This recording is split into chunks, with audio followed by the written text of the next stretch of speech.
Medurstand-Understanding Medicine. Professor Aziz-ur-Rehman here, and today we're going to talk about this very common condition, pleural effusion.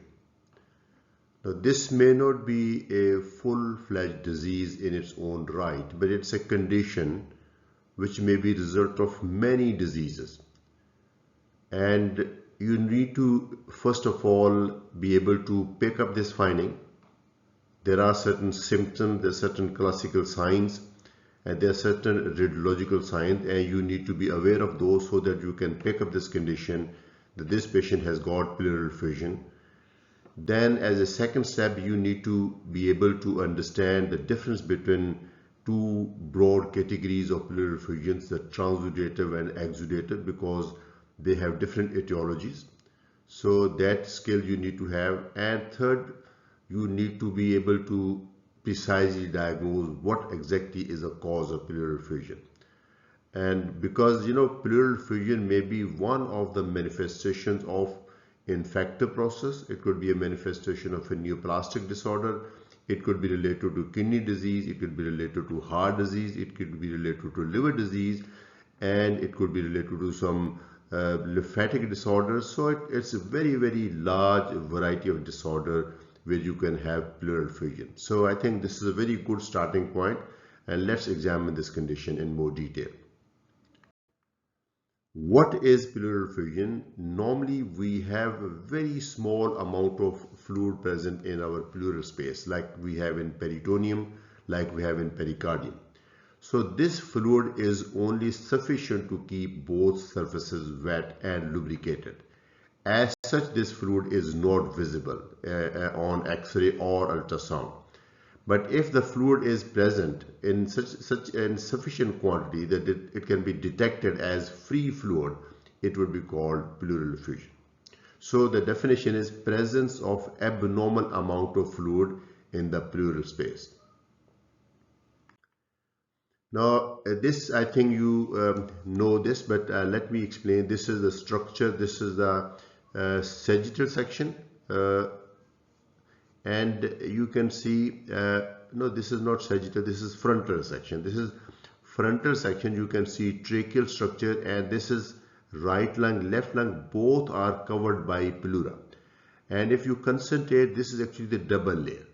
The pleura which covers lungs is called visceral pleura, and the other one which covers the inner side of the chest cage and the diaphragm and the mediastinum is actually parietal pleura. From here it reflects back. Same pleura is reflected from visceral to parietal, both sides. And if you concentrate on this PA projection, these parts are the most dependent parts of pleural space. Normally there is no fluid here also, because normally fluid is just sufficient to keep these surfaces wet, but if there is even slightest amount of fluid, it will accumulate here in this projection. Now if you see this section, this is like an axial section. Patient is lying down, this is heart, and these are the dependent positions. So you have both this is the heart and these are two lungs. So this is vertebrae, and in this case you have I think if this patient is lying on his stomach, then the fluid will accumulate here. So I think this one known. Let's proceed further. Now this is the mechanism, and this is a schematic diagram. I just drew myself. It's not perfect, but it would explain the mechanism of fluid formation, various etiology. Now this box represents pleural space, and this is parietal capillary. Now contrary to traditional belief that fluid is poured into the pleural space from the parietal pleura and is absorbed by the visceral pleura, I think that is not correct. The parietal pleura capillaries, from the arterial end, fluid enters the pleural space, and then from the venous end it is reabsorbed. So this is that capillary. Now there are several mechanisms, several ways the fluid can accumulate. For example, if there is increased hydrostatic pressure, the pressure in the capillary is increased, so that will push the fluid out of the capillaries. Second condition is oncotic pressure, also called osmotic pressure, which is exerted by proteins, plasma proteins, particularly albumin. If this pressure goes down, if the protein level goes down, the suction force is also reduced. So fluid, the osmotic force which keeps the fluid within the capillaries, that is reduced, so fluid will ooze out. And then in these two conditions, the fluid which will result will be actually transudative, because it is the normal plasma fluid which oozes out. Now, there may be a condition where there is increased permeability of capillaries. If that happens, then abnormal amount of proteins and cells will leak out. So this will result in another type of effusion. And then finally, the fluid from the pleural space is absorbed. At least part of this fluid is absorbed by the lymphatic system. And if there is lymphatic blockage, that will also lead to fluid accumulation. But in this case, it would be a very different chylous fluid. That is like milk, a diluted milk. So this is transudate. There are number of conditions where there may be increased increased hydrostatic pressure, like heart failure. And then there are a number of conditions. There may be reduction in oncotic pressure, like nephrotic syndrome, like cirrhosis, like hypoproteinemia, like malnutrition. All these conditions will result in transudate.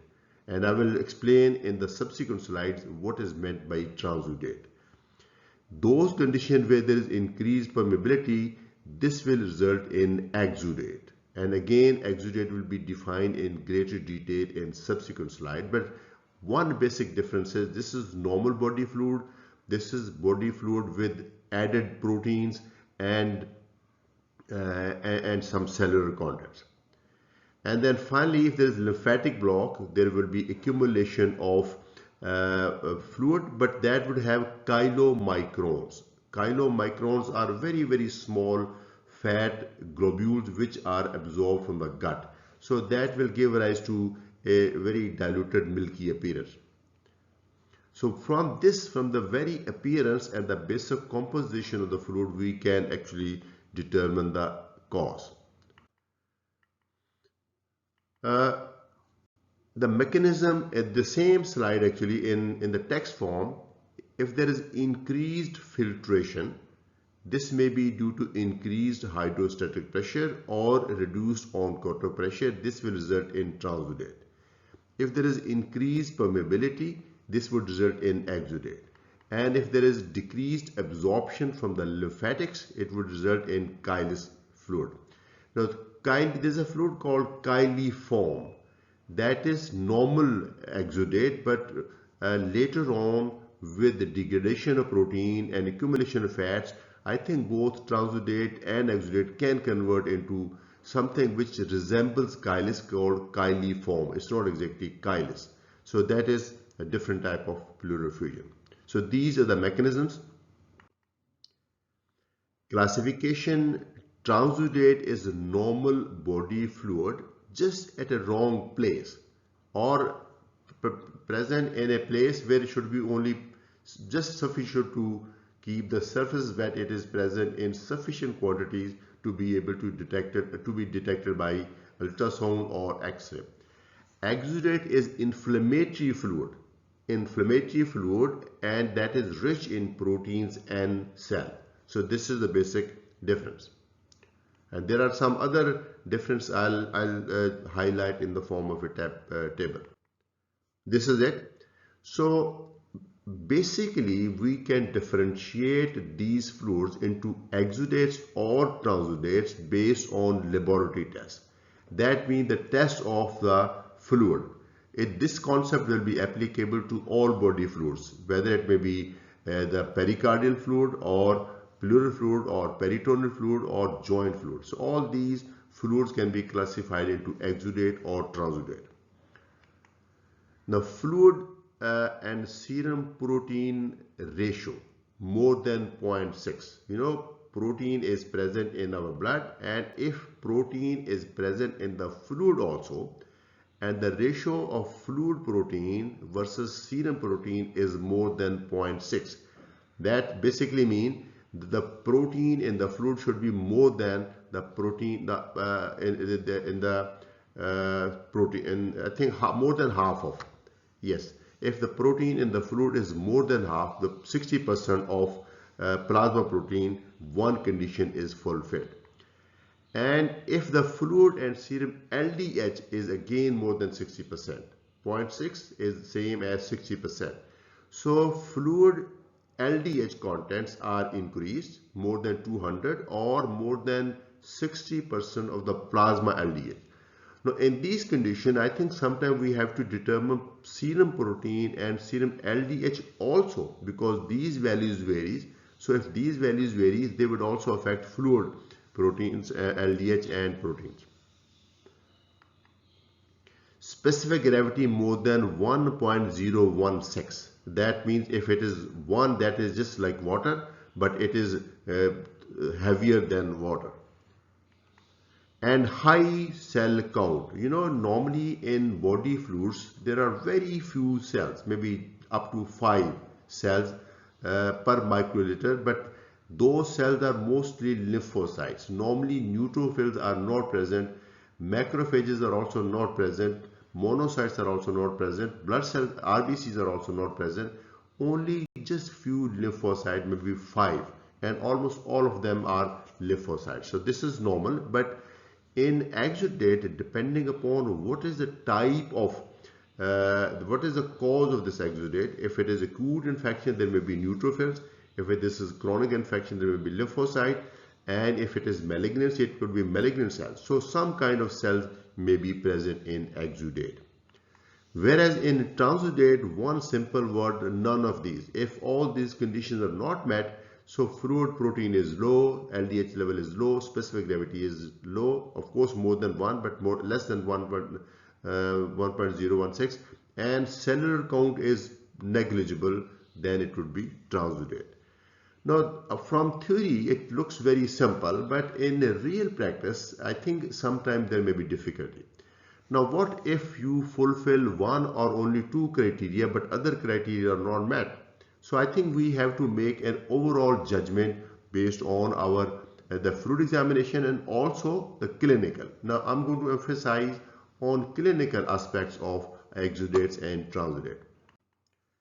So differential diagnosis of transudate versus exudate based on clinical examination. You might be wondering, how can one tell if the fluid inside the lung is transudate or exudate? You can actually make a indirect judgment, because exudate is inflammatory fluid. Now inflammation has got certain features, like if somebody has fever, that would suggest that there is inflammation. If patient has pleuritic pain, that means with each breath patient has pain in the chest, which that means there is inflammation of pleura. So if there is inflammation of pleura and if that person has effusion, that is likely to be an exudate. Then if you can hear a pleural rub, there is a rubbing sound which comes from the pleura only when the pleura is thickened, roughened and inflamed. In a normal healthy pleura, this sound does not come. So I think that can also tell you if the fluid is likely to be an exudate. So this combined with fluid examination, you are more sure. In transudate is basically a hemodynamic abnormality. So if there is generalized edema, this is more likely to be a transudate. Bilateral crepitation indicative of heart failure, that is also a transudate. Bilateral effusions although could be exudate. For example, there may be some inflammatory condition which has affected both pleura, like systemic lupus erythematosus or tuberculosis, but mostly bilateral effusions are transudate. And then if there is a presence of ascites, again there is a possibility of exudate also, but if there is pleural effusion along with ascites, there are more chances that this is some hemodynamic abnormality and the fluid is likely to be transudate. I have already explained in some cases it may not be very easy, but I think mostly you are able to differentiate easily.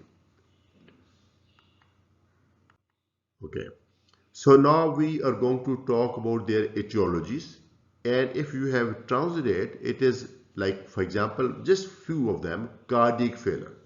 somebody having cardiac failure, left heart failure, the pressure in the pulmonary capillaries will increase and there will be more fluid oozing out. It could be left heart failure, it could be right heart failure. In case of pleural effusion, it is actually right heart failure which causes pleural effusion. Left heart failure would cause pulmonary edema. Then cirrhosis of liver. In cirrhosis of liver, there is a reduction in serum protein, reduction in oncotic pressure, and there is also some fluid from the abdomen, ascites, also penetrate into the pleura. Nephrotic syndrome, I think if you want to learn the true transudate, it is seen in a nephrotic syndrome where there is hypoproteinemia. There is fluid present everywhere in all serosal spaces and also in the subcutaneous space. Then severe hypoproteinemia. And then pulmonary embolism. In pulmonary embolism, actually you could have both types of fluids. One, because there is obstruction and there is simple oozing out of fluid because of the increased pressure. So there could be transudate, but because of secondary damage to the lung, there may be some inflammation or some necrosis and fluid could be exudate also. So in exudate, classical example is tuberculosis. Why we talk about tuberculosis? First of all, because it is fairly common in our country. And in fact, if somebody has just unilateral pleural effusion and is exudate, I can bet that 99% chances are that this is tuberculosis. So we actually many times we treat unilateral exudative pleural effusion as tuberculosis if it is exudate and has got lymphocyte predominant pattern. Pneumonia, parapneumonic effusion is also exudate, and pulmonary infarction resulting from pulmonary embolism, and if this pulmonary infarction, that would also be an exudate. And then empyema. Empyema is complication of pneumonia or some other infections. So empyema actually indicates presence of frank pus in the pleura, so that of course is exudate. Then autoimmune diseases. There are many autoimmune diseases, SLE, rheumatoid arthritis, and there are many others where there could be systemic involvement including pleura, and there may be pleural effusion, unilateral or bilateral, and this may be again exudate.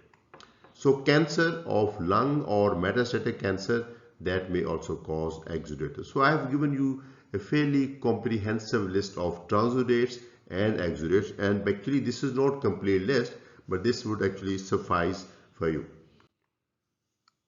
A chylous pleural effusion, this occurs when there is rupture or damage to the thoracic duct. This could occur as a result of malignancy or some surgery. The fluid is very, very white, just like milk, as I say, diluted milk. So I think that if that is the appearance, then you should suspect thoracic duct obstruction, either lymphoma or surgery or some other cancer. Symptoms of pleural effusion, there may not be any symptoms. Now this is simple and true statement. Many times patient has pleural effusion, small to moderate, and there may not be any symptom. Maybe little heaviness but no definite symptoms of pleural effusion, and though others would have chest pain or heaviness. Now if there is inflammation, patient is likely to have chest pain, which may be continuous pain or may be pleuritic pain. But if this is exudate, it may be just feeling of heaviness on that side. Dyspnea, normally we have lot of lung reserve. Even if some part of lung is occupied by fluid, we still have sufficient lung reserve to be able to ventilate properly and to maintain our gases. So patient should not develop dyspnea, but if it is moderate to large amount, there may be feeling of dyspnea also. And if you do, of course, this will take me beyond the scope of this lecture, but if you do pulmonary function test in pleural effusion, you will have the pattern of restrictive lung disease. Then symptoms of underlying disease. For example, a patient has tuberculosis, patient may have fever, weight loss, night sweat, things like that. And if patient has got heart failure, patient may have dyspnea, orthopnea, paroxysmal nocturnal dyspnea, angina pain. So accordingly, the underlying disease, underlying cause of pleural effusion will also cause some symptoms. Signs, I think this is very important because in the examination, may it be undergraduate examination or postgraduate examination, we usually keep one case of pleural effusion because it's a fairly common condition, and you need to understand these signs and the science behind these signs. First of all, decreased expansion. The affected side would demonstrate a relatively restricted expansion, and there is a way of measuring expansion, comparing one-sided expansion with the other one, that I will cover in my module on clinical methods. But here it will be just sufficient to say that expansion of the chest on the affected side will be reduced. Dull percussion note. Normally chest has got aerated lungs, so the normal percussion note on the lungs is resonant. If there is fluid, that would cause dull percussion note, sometimes stony dull. Depending upon amount of fluid, there would be stony dull percussion. And of course, when you compare it with the adjacent normal lung or the opposite lung, you can clearly tell that this is dull percussion note. If you percuss on your thigh, that is the kind of note you will get in pleural effusion. Decrease vocal pharyngitis and vocal resonance. Vocal pharyngitis and vocal resonance, actually they're two different signs, but the basic science behind the both signs is the same. It is because of the transmission of sound produced by the bronchi, the main airways, to the chest wall. Now, since there is fluid accumulation, the distance between main airways and chest wall is increased, and there is fluid present, and that will dampen these sounds. So vocal pharyngitis and vocal resonance both will be reduced. Vocal pharyngitis is physical tactile perception of the vibration, and vocal resonance is auscultatory perception of those vibrations. Both actually represent the same thing. Both will be reduced in pleural effusion. Reduced air entry or breath sound, the intensity of the breath sound compared to the opposite side. If the opposite side, the other side is normal, you will appreciate that the intensity of the sound will be reduced, although the character of the sound remains normal, that is normal vesical breath sounds, but it will be reduced in intensity. Then midline shift, only if somebody has large pleural effusion. A small pleural effusion, the trachea will still be in the midline and the apex wheel will still be in its normal position. But if there is large amount of fluid, one-sided, that can push midline structure to the opposite side. Now, what are the investigations? X-ray chest is usually our first investigation because we may suspect pleural effusion, and many times fairly accurately, but we definitely need an X-ray chest to confirm our diagnosis. So X-ray chest, either PA, which is the standard film, or lateral. So which lateral, right or left lateral, that would depend on which side you suspect effusion. Lateral X-ray is more sensitive, but normally we always do PA film. Why lateral film is more sensitive? Because if you look at the chest from lateral side, the posterior diaphragmatic recess is the most dependent part. So if there is a very small amount of fluid, that is where it will accumulate. Ultrasonography, I think this has emerged as a very good technique. So non-invasive, no radiation, can be done on the bedside, and this will also help you to exactly localize fluid and help you to do the procedure pleural tap. So I think ultrasound is maybe replacing as investigation of choice for the diagnosis of pleural effusion. X-ray is still done because X-ray gives us additional information. Ultrasound will just tell us if there is a fluid or not, but X-ray and ultrasound both are done. And ultrasound is more sensitive. If there is a very small fluid, it is likely that ultrasound can pick it up and X-ray might miss it. CT scan. A CT scan is not usually the first line investigation, but of course it gives you some additional information over and above the X-ray and ultrasound. Like for example, if there is underlying malignancy, underlying pneumonia, and that we can detect on the CT scan. So CT scan is also becoming a routine investigation in patients with pleural effusion. Not all, but in some cases. Thoracentesis and examination of pleural fluid. Now, this would be more indicated in exudative effusion, because in exudative effusion we are often dependent on pleural fluid examination finding to be able to make a diagnosis. Transudative effusions are usually otherwise obvious. For example, if the diagnosis of heart failure is obvious and somebody has bilateral pleural effusion, I don't really see any point in taking out this fluid and examining it. Similarly in nephrotic syndrome, similarly in cirrhosis, similarly in hypoproteinemia.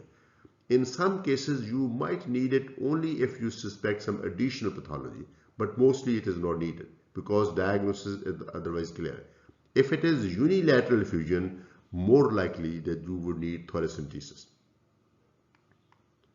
Pleural biopsy, again, those patients where there is exudate, you could do pleural biopsy. And pleural biopsy can be done only if there is pleural effusion. You can't, at least with the needle, Abraham's needle, you cannot take out biopsy of pleura if there is no effusion. So one requirement pleural biopsy is that there is effusion, and I think exudative effusion. If you had suspected exudative effusion in one go, maybe you can do thoracentesis and followed by pleural biopsy. Otherwise, you could do thoracentesis first, and if the report is exudative, and later on by another procedure you could do pleural biopsy. It would be particularly useful in suspected tuberculosis of pleura. Test for systemic disease, because it could be manifestation of systemic disease, so relevant test may be needed. Now this is X-ray chest. Now this I'm going to show you. Please note down that this side is normal, this is heart, and actually, by the way, I have a complete module on X-ray, and there's a playlist called Radiology for Internists that has got all kinds of abnormalities. One whole module is on pleural effusion. So if you're interested, then you can attend that lecture and you can see various types of pleural effusions. So this is the classical type. Now in classical type, this is the effusion, this is the opacity, this is a uniform homogeneous opacity in the dependent part of the lung, obliterating costophrenic angle, cardiophrenic angle, obliterating diaphragm, obliterating left cardiac baler, and the classical curvilinear upper border. And since this is a relatively small effusion, I don't see any shift of midline structure. So trachea appears to be in its normal position. Right heart border is also in its normal position, and there are no such problem on the right side. So this is mild to moderate left-sided pleural effusion. Obliteration of costophrenic and cardiophrenic angle. You know, this is cardiophrenic, this is costophrenic. I'm showing on the right side because these angles are not visible here. You should be able to see these angles on this side also if there was no pleural effusion. And then diaphragm and heart, you can appreciate this diaphragm, but you can't tell where the diaphragm on the left side is. Similarly, left cardiac body is not visible. All these are signs of free fluid in the pleural space called pleural effusion. Then dense homogeneous shadow. You see, dense homogeneous means that you do not see any lung structure here because there isn't any lung. Actually, lung is floating on this fluid. So dense, it is just like hard shadow. Homogeneous because there are no, it is just all fluid from anteroposterior chest cage. So this is all fluid. So it's a homogeneous and dense shadow. Characteristic upper border. In normal pleural fluid, this is the border you see. If it is straight, razor straight, then that means there is additional air, either as a part of disease, hydropneumothorax, or it may be a result of thoracentesis. Somebody did the procedure and some air leaked in, and that could also result in a flat level. Midline shift only if it is moderate to large pleural effusion. Now, there are various types. On my other module, you can see the actual axis, but here I'm going to just show you different other appearances. The one I showed you earlier is classical, and there are many other appearances. Now, let me see. This is classical, fluid accumulating here, obliterating costophrenic cardiophrenic angle and a curvilinear border, but there could be subpulmonic. What is subpulmonic? It is the fluid which accumulates just under the diaphragm and under the diaphragmatic pleura here, right? It is of course above diaphragm, but in this pleura it does not rise here, and this is like it looks like as if diaphragm is elevated, although one can tell that in a normal diaphragm the dome is somewhere here, but if there is subpulmonic effusion, the dome of diaphragm is deviated laterally. Like here I try to show that this is the most dependent part. So this is subpulmonic effusion. Then we have encysted effusion. This have drawn an encysted effusion in the transverse fissure. So there is a transverse fissure also like this, and fluid has accumulated. This may be a sign of resolving pleural effusion, and this is also called phantom tumor, because it might give you the impression of a tumor, but since this is effusion, this will absorb and will disappear, so it is like a tumor which disappears. Lamellar effusion, this is the effusion. If fluid rises along the lateral chest wall, quite up to this point, so this is called lamellar. Lamella is something which is of this shape. Then mediastinal fluid. So similar like lamellar, but it is on the mediastinal. So you have seen so many patterns, and sometimes the diagnosis may be difficult, and these are description on X-ray, and if you do ultrasound, that will tell you, I think, better if there is these kind of effusion. And there is another X-ray called X-ray lateral decubitus. If you have this subpulmonic effusion, you wouldn't be able to tell if it is elevated raised diaphragm or subpulmonic effusion in some cases. Now, if you ask the patient to lie on the right lateral position and do an X-ray, fluid will redistribute along the lateral chest wall and the diagnosis will become more obvious. So, pleural fluid examination, whenever we take out fluid, we look at the, first of all, its appearance. Normally, fluid should be just like water, maybe little straw tinged, just little yellowish tinge. It should not be purulent. Purulent would mean empyema. Straw color is transudate, or sometimes in tuberculosis also. It could be blood stain in malignancies or in pulmonary infarction, or it may look chylous. So the moment we take our fluid, we have our first impression. Then after we examine the fluid, and fluid is usually sent to the laboratory for protein, for LDH, for specific gravity and cell count, and if you suspect malignancy, then you send another request for malignant cells. So we see for if there is any of these things present. Microscopy, presence of lymphocytes, neutrophils, malignant cells, that gives us the diagnosis. And then microbiology, gram staining and Zn staining and culture sensitivity. This would be applicable mostly in empyema.